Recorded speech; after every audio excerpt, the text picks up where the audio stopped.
What do Catholics believe on the matter of the saints and the communion of the saints? It is something that comes up quite often when you're talking to Protestants.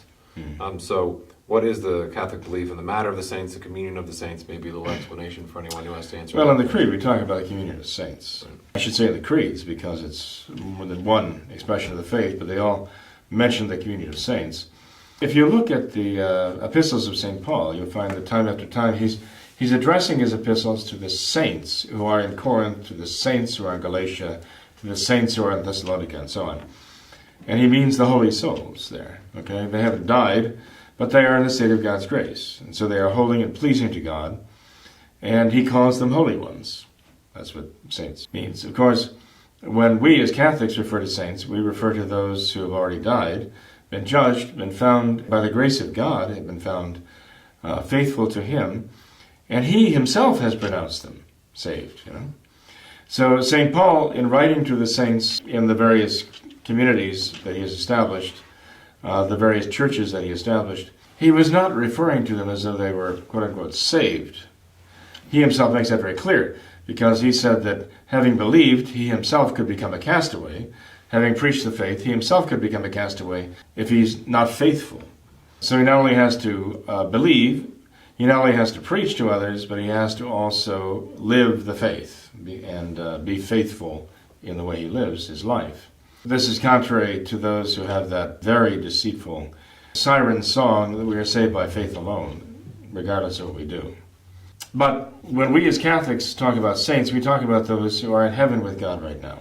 There's a distinction even there, because we as Catholics believe in purgatory, and we believe that those souls in purgatory are saved, that they died in the grace of God, and they are saved, but they simply have a love for God which is not perfected.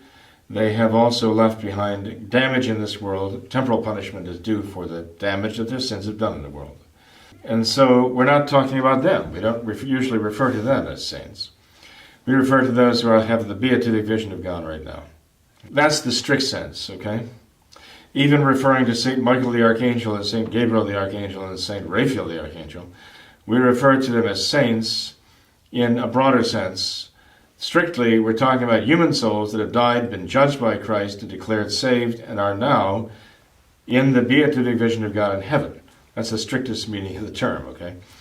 However, when we talk about the communion of saints, we are talking about the bond that exists among all the holy souls, all of those who are in the state of God's grace, sanctifying grace.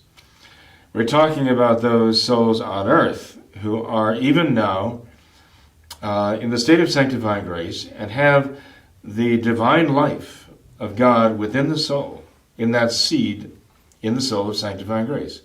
We're talking about the souls in purgatory, all of them, because they have died in the grace of God and they are in the state of sanctifying grace. We are united with them in this communion because we all share this divine life of God within us. We're talking about the souls who are now in heaven. They have the divine life, purely and simply in heaven. It doesn't erase who they are. They also have the life of the human beings they were created to be. They remain who they were. The God created each soul to be this individual and no one else.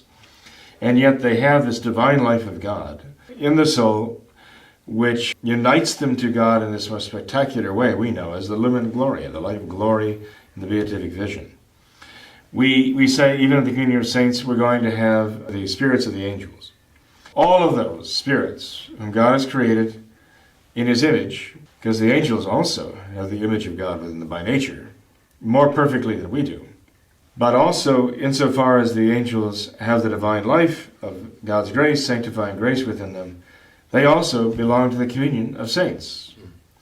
All of those souls are holy. So when St. Paul writes to the saints as he addresses them in his epistles, he is actually giving the understanding that we are all united with this common life, that you have your life and I have mine, and others have their individual lives.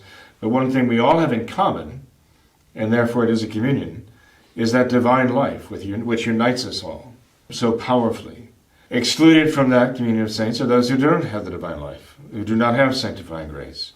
The fallen angels, the devils, the fallen human beings who have lost grace or never had it, if they never received sanctifying grace, even from the moment they were born, those who are in hell, they do not have this divine life. They do not belong to the communion of saints.